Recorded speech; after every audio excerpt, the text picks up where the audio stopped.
दोस्तों, वो पहली बात क्या है जिसको आपको समझना है, वह है यह। या इसको पहला ठीक से देख लीजिएगा।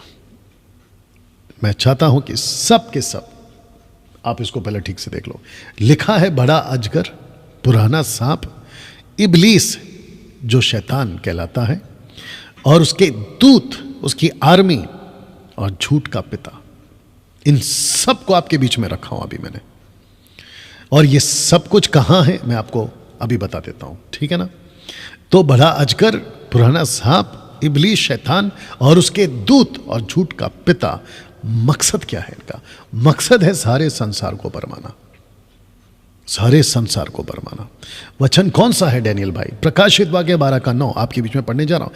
लिखा है कि वह बड़ा अजगर अर्थात वही पुराना सांप जो इब्लीस और शैतान कहलाता है, सारे संसार का बरमाने वाला, पृथ्वी पर गिरा दिया गया और उसके दूत उसके साथ गिरा दिए गए।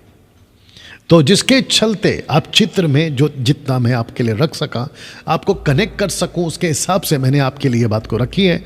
और मैं चाहता हूं कि आप इस बात को समझे जब मैंने ये वाली लाइन रखी कि इस प्लैनेट पे, क्योंकि आपको ट्रायून गॉड को समझना है, तो आपको सबसे पहले ये समझना होगा कि एक लूसीफर नाम का, जिसको कहती है बाइबल बड़ा अजगर, इंग्लिश में कहते हैं द रेड ड्रैगन, बड़ा अजगर, पुराना सांप, इब्लीस शैतान, उसके दूत और झूठ का पिता। इन सब का मकसद, यानी कि ऑफ कोर्स इनकी पूरी की पूरी आर्मी का मकसद एक ही है कि संसार को बरमा देना, धोखे में रखना, झूठ बुलवाना, झूठ बोलना, उनको फंसा के रखना, इनका मकसद है। वाह! मैं चाहता हूं कि अभी के अभी आपको मैं फिर से याद दिला दूं कि मैं इस स्टडी को बहुत ठहराव के साथ, बहुत बारीकी के साथ और बहुत गहराई और डीप के साथ आपको जो है एक एक बात को रख कर आगे बढ़ूंगा, ताकि आप सीख सकें, बातों को समझ सकें।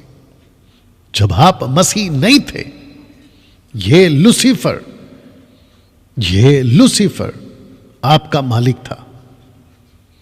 आपने नहीं सुना तो मैं रिपीट करता हूं। जब आप मसीह नहीं थे, आप जब विश्वास में नहीं थे, आप जब संसारिक थे, तो यह लूसीफर आपका मालिक था।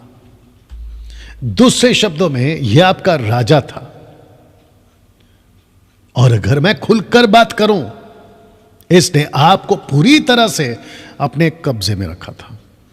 यह जैसा दिखाता था आप देखते थे, यह जैसा सुनाता था आप सुनते थे, यह आपको जैसे चलाता था आप चलते थे।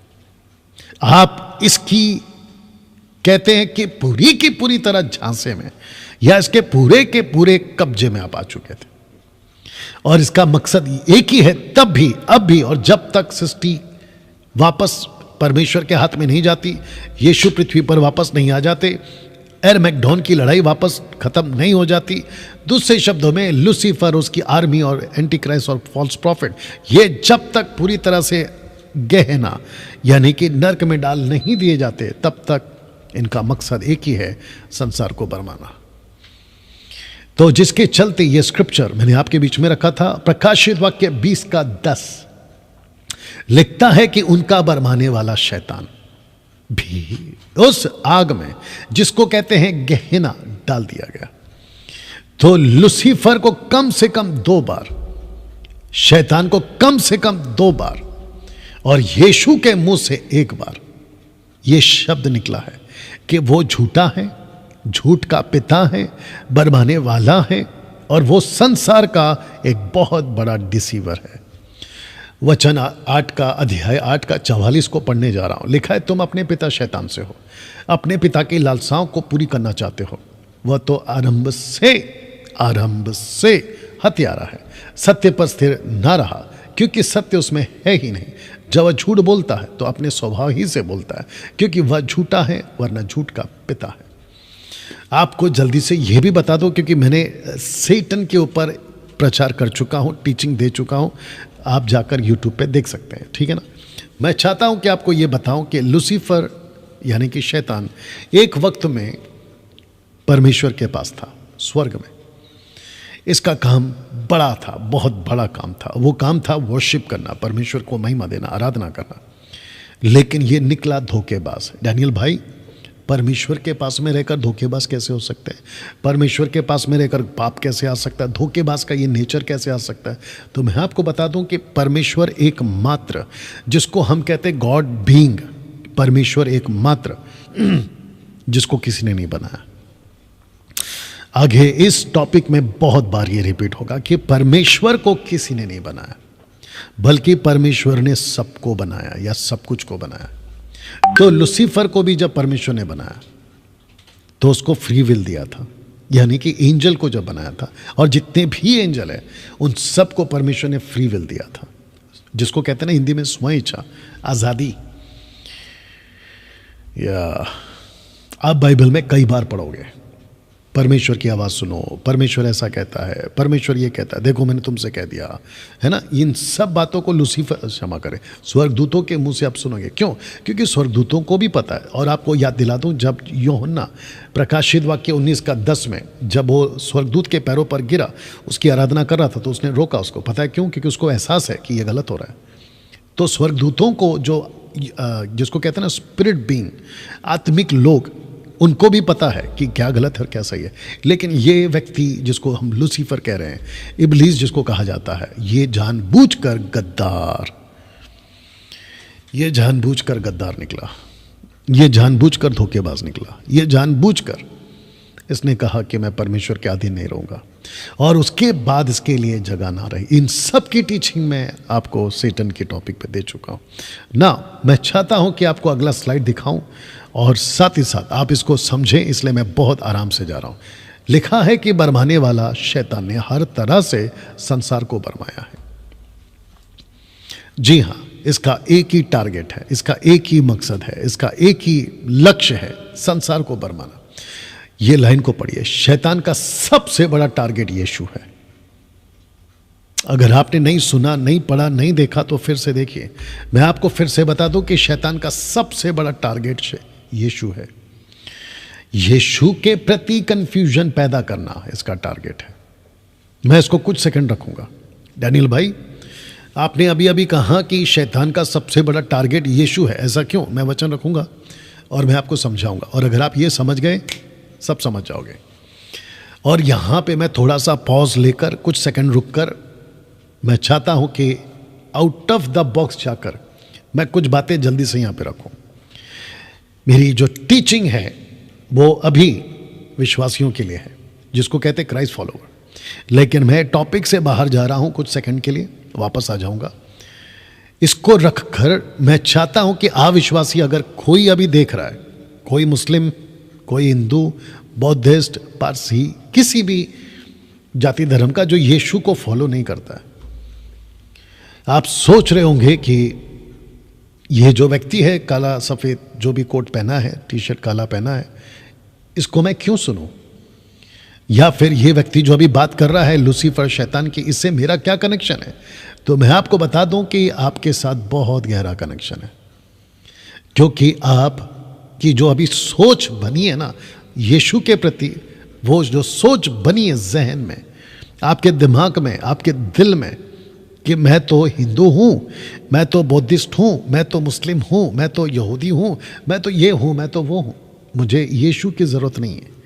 तो आपको बता दूं कि इसका यही प्लान है कि आपको परमेश्वर, जिसको हम यीशु कहते हैं, जीसस कहते हैं, उससे आपको दूर रखना, इसका यही मकसद है। वो कंफ्यूजन पैदा कर रहा है। एक वक्त था जब आबादी नहीं थी, वर्ल्ड पॉपुलेशन जब 100 करोड़ था, आज से कुछ 200 साल पहले, पूरे वर्ल्ड की बात कर रहा हूं, ठीक है ना। तब इतना कंफ्यूजन नहीं था, जो कहता था वो सच लगता था, ये रास्ता है तो वो चल पड़ते थे। लेकिन क्योंकि आज पॉपुलेशन 8 बिलियन है, या 800 बिलियन बोल सकते हम, या 800 बिलियन बोल सकते हम, पॉपुलेशन वर्ल्ड का। सोच के देखिए कितने सारे ग्रुप्स, कितने सारे धर्म, कितने सारी किताबें, कितने सारे रास्ते, और कितनी सारी थियरीज ऑफ गॉड। और जिसके चलते हो क्या रहा है, खुद की संतुष्टि को देने के लिए आजकल की जो जनरेशन है या यूथ खास करके कहती है कि सब एक है, सब एक है। अगर सब एक है तो फिर इतने झगड़े क्यों हो रहे हैं? अगर सब एक है तो कलर पे, रंगों पे इतना झगड़ा क्यों हो रहा है? यह आपको समझना होगा। यह कंफ्यूजन इस आदमी का है और टारगेट क्या है? यीशु से दूर रखो सबको। डैनियल भाई, क्योंकि आप क्रिश्चियन हैं इसलिए आप यीशु की बात कर रहे हैं। आपको किसने कहा कि मैं क्रिश्चियन हूं? मैं क्रिश्चियन नहीं हूं साहब, मैं क्रिश्चियन नहीं हूं। मेरे जो क्या कहते हैं ना, फोर फादर्स, जो हमारे पूर्वज थे ना, वो क्रिश्चियन थे। मेरा जो पिता था, जिसको हम है ना अपने बाप कहते हैं, वो क्रिश्चियन था, कैथलिक, रोमन कैथलिक। लेकिन जब 93 तक मैं खुद को क्रिश्चियन कहता था, और जिसकी वजह से मेरा नाम भी पड़ा है डैनियल, तो मैं आपको बता दूं कि 93 में जब मुझे परमेश्वर का, जिसको कहते हैं ना कि परमेश्वर हर एक को चुनता है, जब उसकी आत्मिक आंखें खुलती है, जब उसकी बुद्धि खुलती है, उसको टक करके पता चलता है कि दुनिया का सिस्टम क्या है। और उसके बाद मैंने खुद को अभी तक 30 साल मैं ये कहता हूं कि I am a true follower of Christ. हम यीशु के सच्चे फॉलोअर हैं, यीशु के पीछे चलने वाले। तो डैनियल भाई, क्या यीशु क्रिश्चियन का गॉड नहीं है? बिल्कुल नहीं है। जिस बाइबल को हम पढ़ रहे हैं उसमें कहीं नहीं लिखा है कि यीशु क्रिश्चियन का गॉड है। यीशु सबका गॉड है, यह आपको समझना होगा। इसको रखकर यह बात मैंने अभी इसलिए कही क्योंकि आपको लगता होगा कि भाई ये तो मेरे लिए नहीं है, ये तो क्रिश्चियन का प्रोग्राम है। बिल्कुल नहीं, गलत बात हो जाएगी। ये प्रोग्राम आपका भी है, ये बातें आपको भी समझना है। तो लूसीफर, मैं अभी अपने टॉपिक पे आ गया हूं। लूसीफर शैतान का एक ही काम है, कंफ्यूजन पैदा करना, और उसका टारगेट है यीशु। नाउ कैसे बोल सकते हैं डैनियल भाई? लीजिए, उत्पत्ति की किताब उसका 3:15 अगर आपको याद होगा, यहां पे आपको कुछ बातें समझनी होगी। जब लूसीफर यानी पुराना सांप ईव यानी कि हवा औरत को भटका देता है, वो अपने पति यानी आदम को फल खिला देती है। उसके बाद जब उनकी आंखें खुलती हैं और जब परमेश्वर आवाज लगाता है, आदम हवा डर जाते और उनको पूछता है कहाँ हो? कहता पेड़ के पीछे छुप गया। बोला क्यों? परमेश्वर कहता है कि जिस फल को खाने मना किया था, क्या तुमने खा लिया? उसके बाद दोष लगता है आदम पर। आदम कहता है मैंने नहीं किया। हवा, जब हवा पे दोष लगता है तो कहता है मैंने नहीं किया। सांप, तो सांप पे दोष नहीं लगाता है कि तुझे किसने बहकाया, बिल्कुल नहीं, क्योंकि वो खुद ही बहकाने वाला है। उसको कहता है कि अब तेरे बीच में बहर उत्पन्न करूंगा। आइए सुनते लिखा क्या है। लिखा है कि मैं तेरे और इस स्त्री के बीच, याद रखो औरत, स्त्री के बीच में तेरे वंश और इसके वंश के बीच में बहर उत्पन्न करूंगा। इसलिए मैंने इसको अलग से हाईलाइट किया हुआ है। वह तेरे सिर को कुचल डालेगा और तू उसकी एड़ी को डसेगा। तो इसका मतलब है कि यहां पे दुश्मनी यीशु के साथ है। दुश्मनी या टारगेट लूसीफर का यीशु है, जैसे मैंने कहा। और आपको बता दूं कि यीशु को औरत से ही पैदा होना था, जिसको हम कहते हैं मरियम।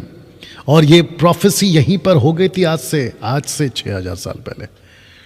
और ये परमेश्वर ने कहा था कि एक औरत गर्भवती होगी, उसके पेट में जो बच्चा होगा उसका नाम यीशु रखना। और वो यीशु कौन होगा? मानव जाति के पापों से माफ करेगा। इसका मतलब क्या है? रिकंसिलिएशन। परमेश्वर के साथ में मानव का जो रिश्ता टूट गया था, उसको हिंदी में कहते हैं पुनर्स्थापना, रिकंसिलिएशन। इसका मतलब है कि वो चाहे इंसान हिंदू हो, वो क्रिश्चियन हो, मुस्लिम हो, लेकिन इंसान हो। और क्योंकि आप इंसान हैं, इसलिए आपसे बात कर रहा हूं कि आपको यीशु की ज़रूरत है, क्योंकि उसका टारगेट यीशु है लूसीफर का। और कंफ्यूजन पैदा करना उसका मकसद है, क्योंकि दुश्मनी यहां से शुरू हो गई थी। दोस्तों कैसा लगा?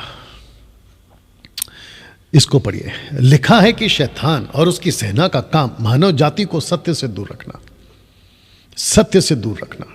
तो जिसके चलते मैं आपके लिए एक वचन रख रहा हूं, जिसका प्रकाशन पौलुस को मिला। 2 कुरिन्थियों 4:4 कहता है कि उन अविश्वासियों के लिए जिनकी बुद्धि को इस संसार के ईश्वर ने अंधी कर दी है, ताकि मसीह जो परमेश्वर का प्रतिरूप है उसके तेजोमय सुसमाचार का प्रकाश उन पर न चमके।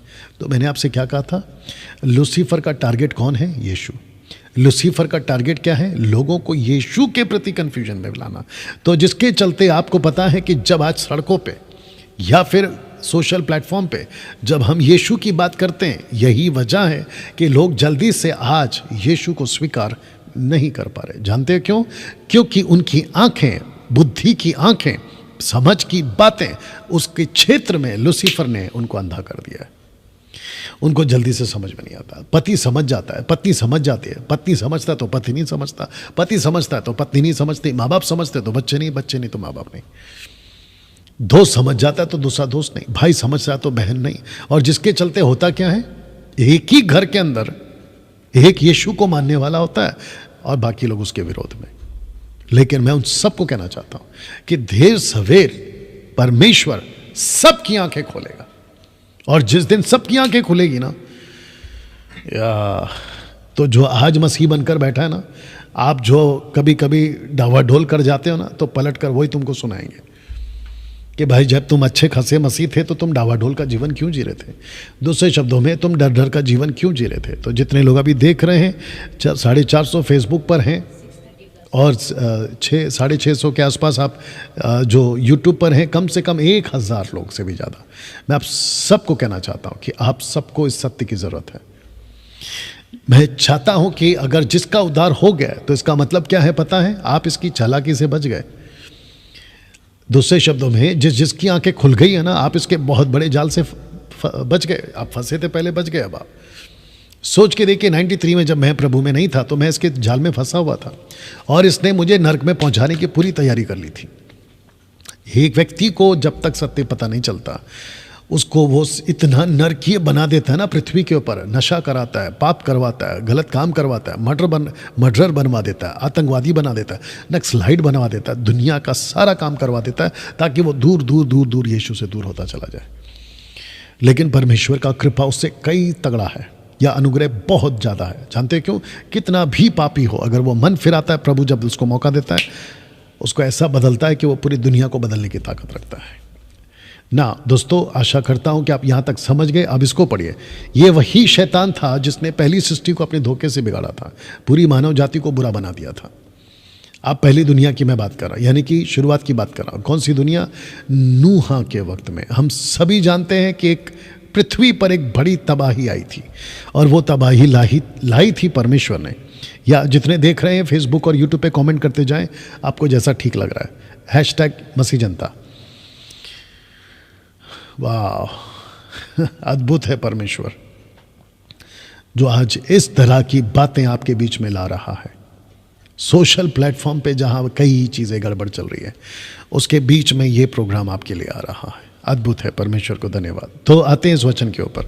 ये वही शैतान है जिसने पहली सृष्टि को अपने धोखे से बिगाड़ा था, पूरी मानव जाति को बुरा बना दिया था। और जैसे ही पूरी मानव जाति बुरा बन गई, वचन 5 को पढ़िएगा, लिखा है कि यहोवा ने देखा कि मनुष्यों की बुराई, याद रखो मनुष्यों की बुराई, ना तो तभी कोई धर्म था, ना तो तभी कोई किताबें थी, ना तो किसी प्रकार का कोई आदमी इसको उसको, सबको पता था कि ये दुनिया को एक बनाने वाला है, और सब चल रहे थे लेकिन बिगड़ के चल रहे थे। तो लिखा है कि यहोवा ने देखा कि मनुष्यों की बुराई पृथ्वी पर बढ़ गई है। उनके मन के विचार में जो कुछ उत्पन्न होता है सो निरंतर बुरा ही होता है।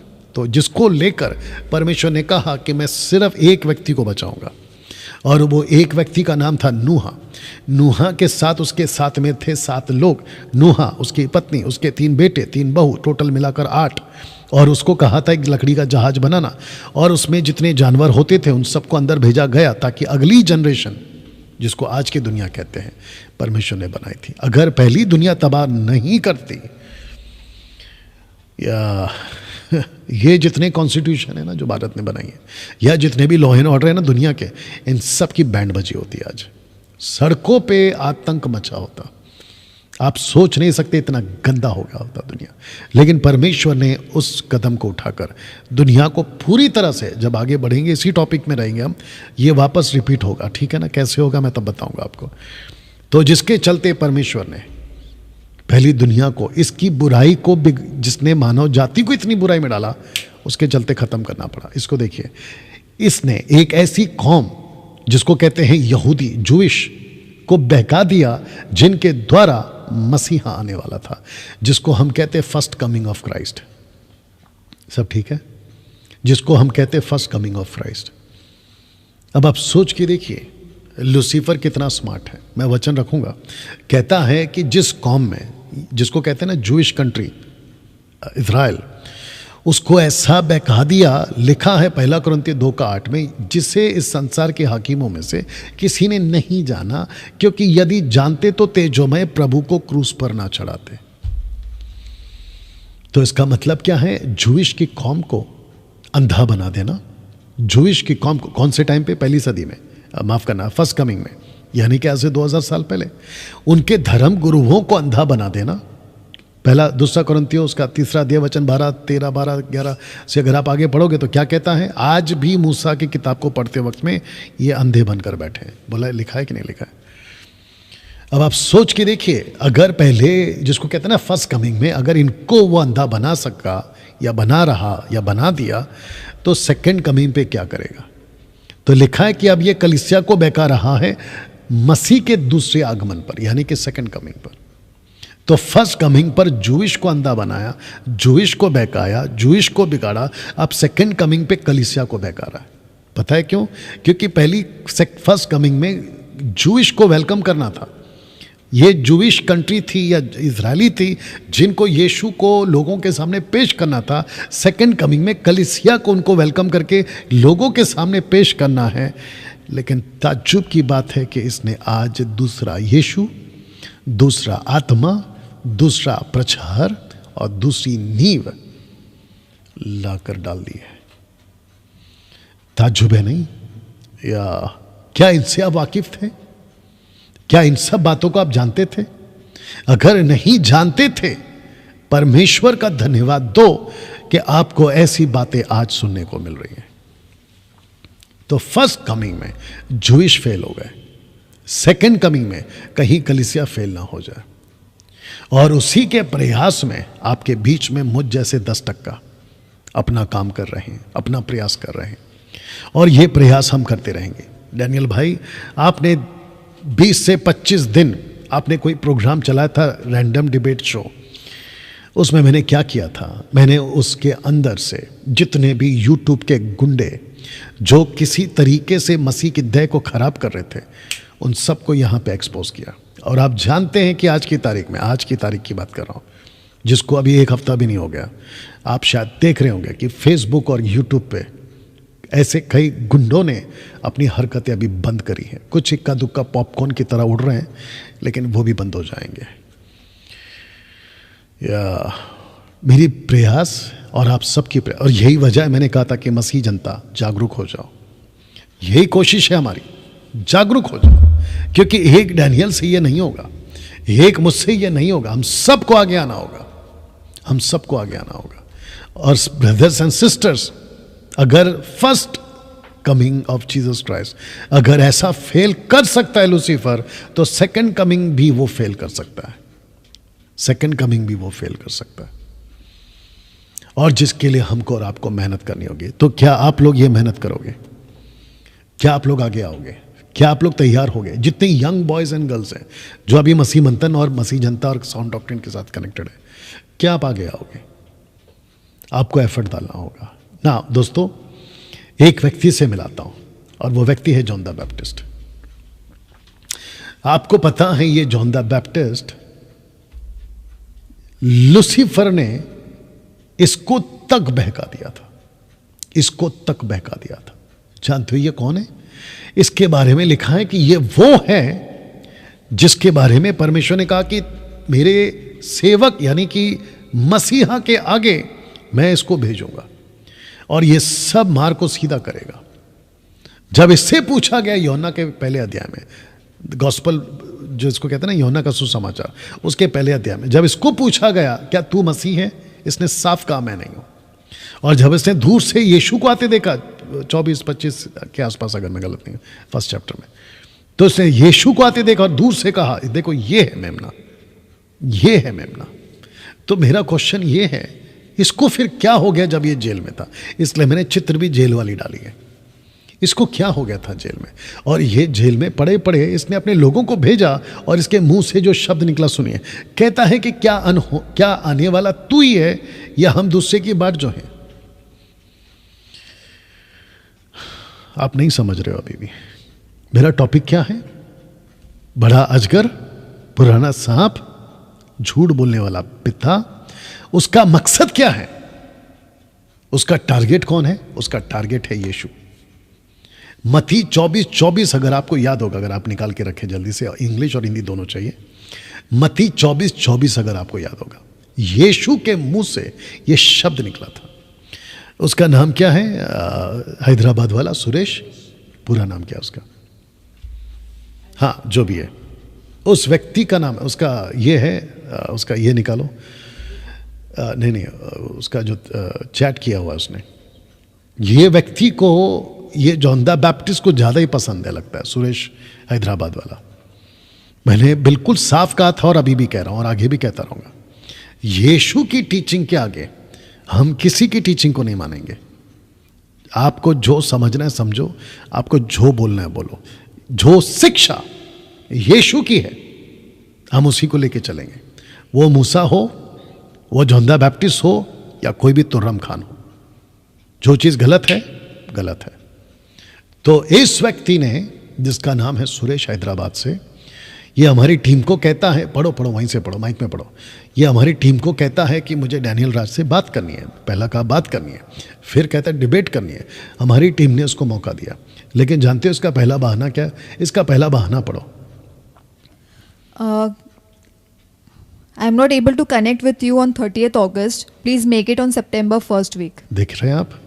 तो जब हमने इसको टाइम दिया, उसके बाद इस व्यक्ति ने कहा कि मैं नहीं आ सकता। फिर क्या हुआ? उसके बाद क्या हुआ? उसके बाद नहीं, आपको कॉल आया था ना? माइक में बोलना है आपको, आवाज़ नहीं जाएगा। आपको माइक में बोलना है। एक बार कॉल किया था हमने स्केड्यूल करने के लिए, लेकिन फिर से रीस्केड्यूल करने के लिए बोला गया। ओके, तो इसका मतलब ये है कि सुरेश हैदराबाद वाले, तुम नहीं आए, तुमने बहाना बनाया, हमने तुमको मौका दिया था। तो इस व्यक्ति को मैं बीच में इसलिए लाया दोस्तों, क्योंकि इस व्यक्ति ने कहा कि डैनियल राज ने जॉन द बैप्टिस्ट की टीचिंग को गलत बोला। मैं अभी भी बोल रहा हूँ इसमें नई बात कौन सी है? मैं अभी भी बोल रहा हूँ इसकी टीचिंग गलत है, जॉन द बैप्टिस्ट की। तो जो चीज़ गलत है वो गलत है ना। जॉन द बैप्टिस्ट की टीचिंग गलत क्यों है पता है सुरेश हैदराबाद वाले? क्योंकि जॉन द बैप्टिस्ट ने यीशु पे शक करा था। आप ये पढ़ लो। और यीशु ने क्या कहा इस व्यक्ति को, ये भी सुना देता हूं। उस ही के अगले वचन में, यानी कि 11:6 में उसने कहा, यीशु ने कहा कि धन्य है वह जो मेरे कारण ठोकर ना खाए। इसका मतलब क्या है? इस व्यक्ति को ठोकर लगी। तो जो यीशु को लेकर शक में मिनिस्ट्री कर रहा है, मैं उसकी टीचिंग को सही बोलूं या अब आपको पता चला ऐसे ऐसे मार्केट में लोग हैं, मैं आपको क्या बताऊं, लेकिन कोई फर्क नहीं पड़ता हमको। हाथी चले बाजार, कुत्ते भौंके हजार, सीधी बात। 21वीं सदी का मैं प्रचारक डैनियल राज डंके की चोट पे ऐसी बात करूंगा और ऐसी आर्मी मसीह की दया के लिए तैयार करूंगा जो इसी जज्बे के साथ, इसी लगन के साथ और इसी तड़प के साथ खंडन करते हुए गलत शिक्षाओं का मसीह की देह को प्रोटेक्ट करेगी। या ना दोस्तों, ये स्लाइड को भी देखिएगा, जो कि आपने कभी गौर नहीं किया होगा। आपको पता है इस शैतान ने बहुत से एविडेंस मिटा दिए थे जो उस वक्त में ओल्ड टेस्टमेंट की जितनी भी घटनाएं, भूकंप या बाढ़ जैसी तबाही को लाकर या फिर लाकर ऐसी कोई घटनाएं कराकर जितने एविडेंस होते थे ना, उन सब को मिटाया गया है। तो लूसीफर क्या चाहता है?